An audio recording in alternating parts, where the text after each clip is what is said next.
think it's more risky to go back to work and not fulfill my dreams versus, just going for it. And we were young enough too, right? We knew, hey, look, we can fail and, we still have a lot of time to start over and really grow something. So it just made a lot of sense for us. Hey investors, Bradley here from Watson Estates, and you're listening to the largest, fastest growing podcast for Toronto real estate on iTunes, Spotify, and Google Podcasts. If you've been following our show, you're aware the working from home trend is alive and well. People are running away from the city into these tertiary markets, places like Chatham, Ontario. That is where the investors that I'm speaking with today are focused all of their attention. We're talking to Jeremy, Ivany, Taylor Seers. They're 24 years old, and in under 2 years of investing, they've acquired 16 properties and 48 rental units, everything from single family homes up to a 12-plex. I was able to chat with them about kind of some of the obstacles that they've faced in the little time that they've been investing, but why they've been aggressively growing their portfolio. These are guys to keep an eye on. I think it's important that we know what's going on in our market, but it's also important to get inspired by folks, young or old, that are able to dominate in the real estate market. Enjoy the show. Jeremy, Taylor, how you guys doing today? Thanks for joining us on the show. Good, thank you. I am so excited to have you guys on. I know you guys are commonly on podcasts, sharing some of your journeys, some of your successes, and you guys have had a great deal of success at pretty young age. And so today I want to have you guys be able to share your opportunities. We've got a lot of investors on the show that are kind of sitting back and watching, and I just love having people who are doing really well and have had a lot of success. I'm sure with COVID and where you guys are investing have done quite well. So if you guys could maybe start us off, tell us a little bit about your story, maybe your unique roles as you guys have partnered together to really do some damage in the real estate market. Yeah, I can start off first. So I'm Jeremy Ivany. I'm 24 years old, and this is Taylor. She's 23 years old. We've been investing for just under 2 years. And to date, we've grown to 16 properties across 48 rental units, and we're continuing to grow month over month. Never holding back. So what we primarily do is the BRRRR model, but now we're really getting into some larger multifamily buildings. We just acquired a 12-plex. So my active role is kind of managing the projects, trying to acquire properties, whereas Taylor does more of the behind the scenes property management, taxes, all that sort of thing. Yeah. Awesome. So are you guys doing this full time, or do you have other things on the go as well outside of real estate?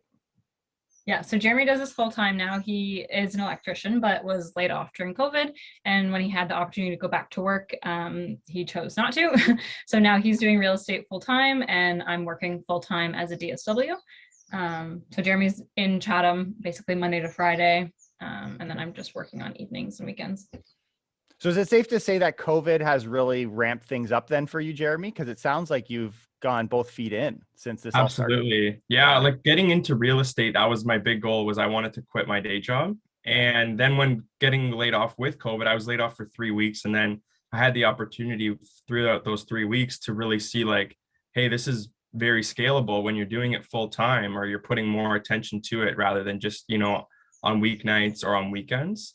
Yeah. So when I had, like Taylor said, when I had the opportunity to go back to work, I said, I can't do this. I think it's more risky to go back to work and not fulfill my dreams versus, just going for it. And we were young enough too, right? We knew, hey, look, we can fail and, we still have a lot of time to start over and really grow something. So it just made a lot of sense for us.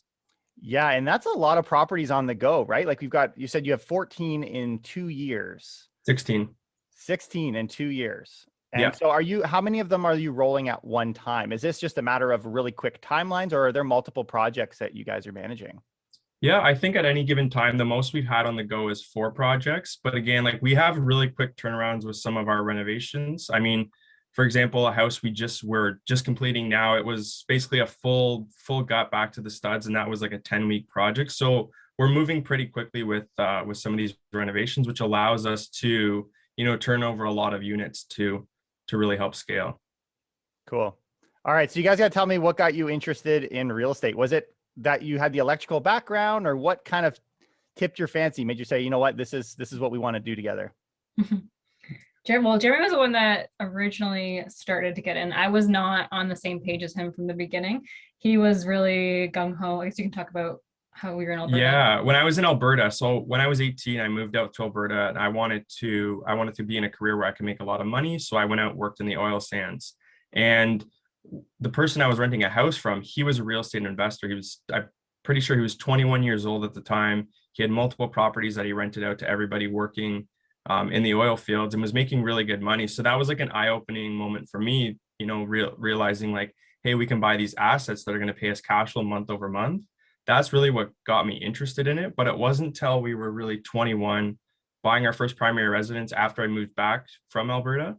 And, we bought it under market value. We went in there, we did renovations to it, and we were able to basically build up the asset $150,000 over the first year. So that was really an eye-opening moment for us then, right? Do we want to work, 40 hours a week all year long and make, collectively 100,000, or do we want to do a couple of these properties a year and, make double, triple that?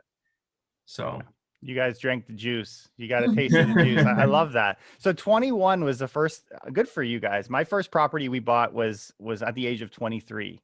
And it took me until now I'm 30 and I'm just realizing, holy smokes, the opportunity is so big.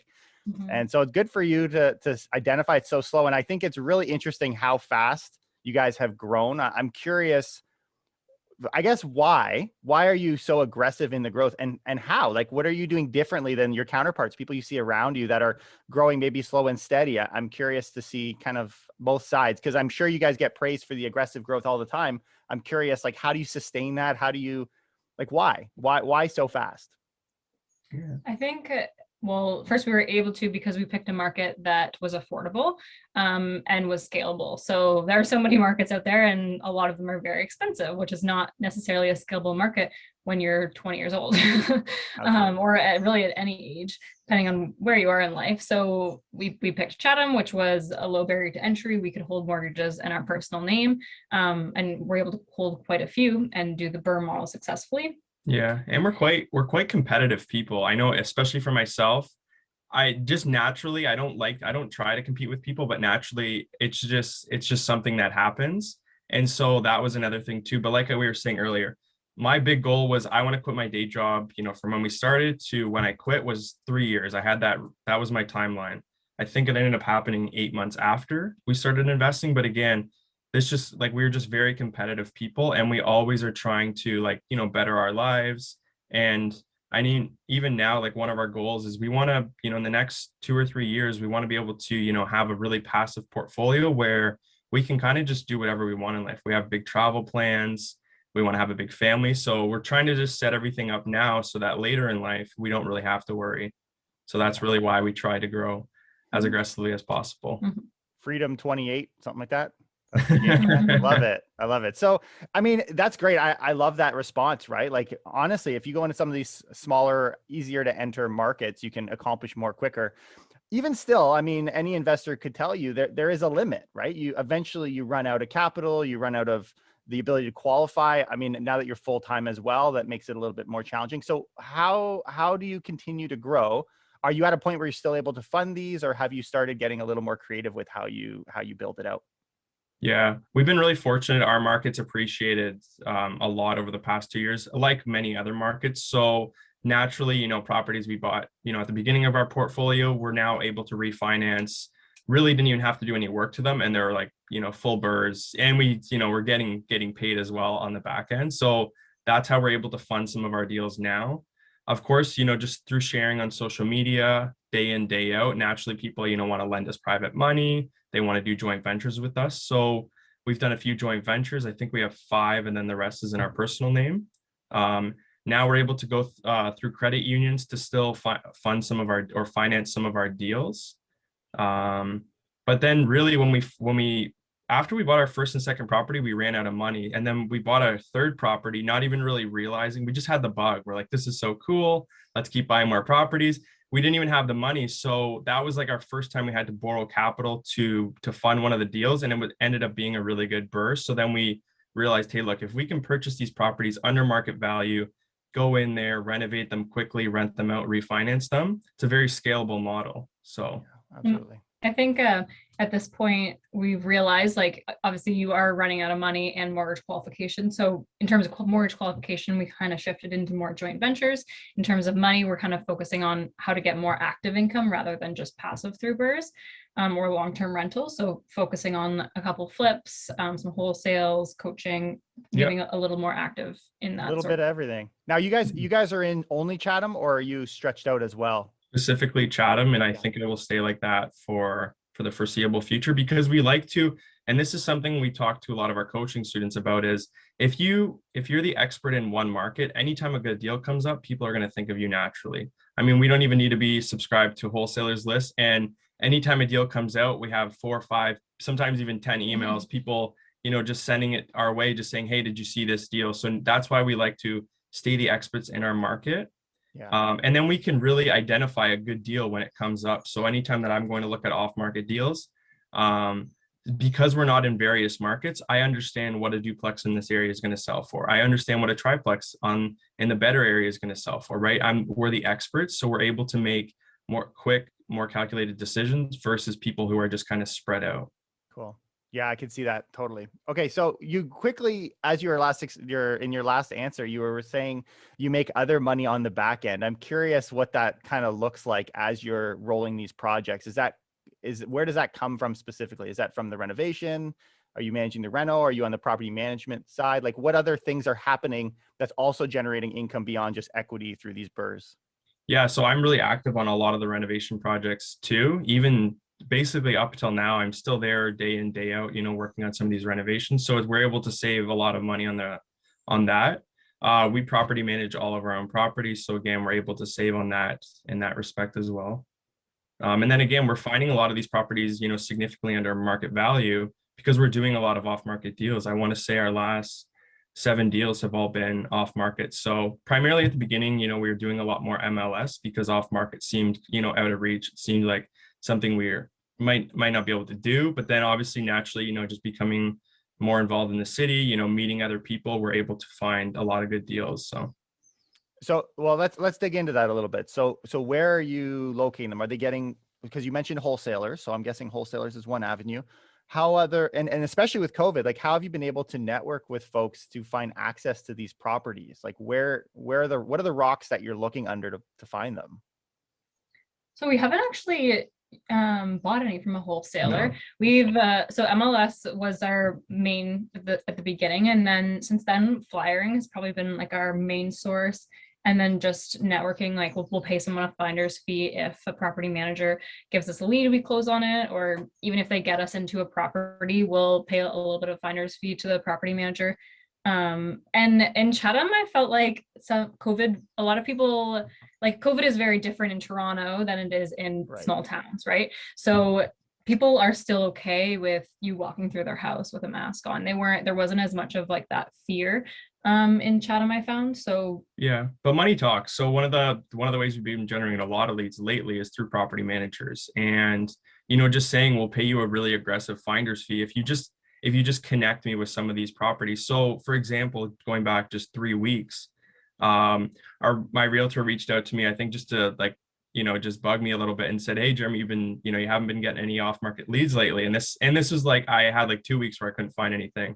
So instantly, like naturally, just being, the competitive person I am, I was like, okay, let's think about this for a second. Who can I talk to get a lead? And that night we got a call from our flyer. We were able to tie up a deal the following day. But also that night, I reached out to the property managers I knew and I said, hey, look, I know I used to tell you I'd give you $1,000 for a lead. I'm now willing to pay you $2,000. That following weekend, we went and looked at 2 properties. And what was interesting about that, the property managers showed me through the property. Of course, I told him I wouldn't pay him obviously until we tie something up and close on it. But I just paid him $250 for taking an hour out of a Saturday to show me a couple properties. And as soon as he accepted the money, the next message he sent to me was, do you want to go look at some fourplexes next week? And so again, just having these relationships with people and letting them know, like, I'm willing to compensate you for what you do for me. And I really respect that. So incentivize them. Yeah. That's really bloody smart, man. That's smart. You're the first person I've heard say that, going direct, or almost you're using them as kind of a bird dog, like the property management company. And that's smart. Love it. I love it. Okay, so people, you guys got to keep an eye on these guys. They're obviously tearing it up, and I'm excited to see where things go with you. But I'm also curious to see like kind of what kind of obstacles. I think there's a lot we can learn from seeing some of the heartache and challenges that you faced. Maybe something a little more damaging than not having a deal for 2 weeks. Like there's got to be something where you're like, okay, that was a big blow, but that you were able to overcome. Yeah. I would say, yeah, we had a property that we had purchased with partners that had bad tenants, and we knew they were bad tenants when we had purchased the property. Of course, we were the active partners on this property, so we were the ones dealing with the tenants. And I think that was very stressful. That was our first time having like drug dealers and people that were really dangerous in our property. So that, yeah, that was stressful. There was a fire in that building. There was just a lot. That building was kind It of set us back. What is what nightmare. happened? Yeah, it set us back for a while because for that 2 months we were dealing with this property, we weren't acquiring more assets. We weren't, everything was kind of falling behind because there was so much attention focused on this one property. But again, Taylor and I, like we met together all the time, just trying to figure out how we can turn over this property because again, we had partners on it. So we wanted to, build up the asset to what we promised we would. So it was, stressful for us in that sense because, again, we like everything to kind of be perfect. And if it's not, usually it frustrates us both. So that was definitely, I think, one of the biggest things. We were able to get 3 out of the 4 tenants out of that building, renovate it. And now actually we own the assets solely versus with the partners, which the outcome was a lot better than what we expected. Yeah, we definitely grew some thicker skin and like learned some tenant management and like getting used to the LTV and things like that. But I think it's worth it. And we've also realized like we put an offer in on other properties and we're like, do we have like the capacity to handle these bad tenants right now? Right. We can do it, but like, do we want to do it at this point? When does it make worth sense it? for us? Exactly. Yeah. Absolutely. And now, have you found with some of the government interfering a little bit with evictions? I mean, while we're recording this, actually, we're in another eviction ban. I mean, this is just nonstop. Did you run into that with that same tenant? Was that all part of that process? Yeah. Basically, we had to pay them. Yeah, we filed for eviction, but we were able to get them leave before we had any progress. Yeah. Okay, awesome. And so you still have that property, that one? Yes. Today. Yeah. Do you find you're able to still find properties that you can get a full BRRRR where you get all the money back?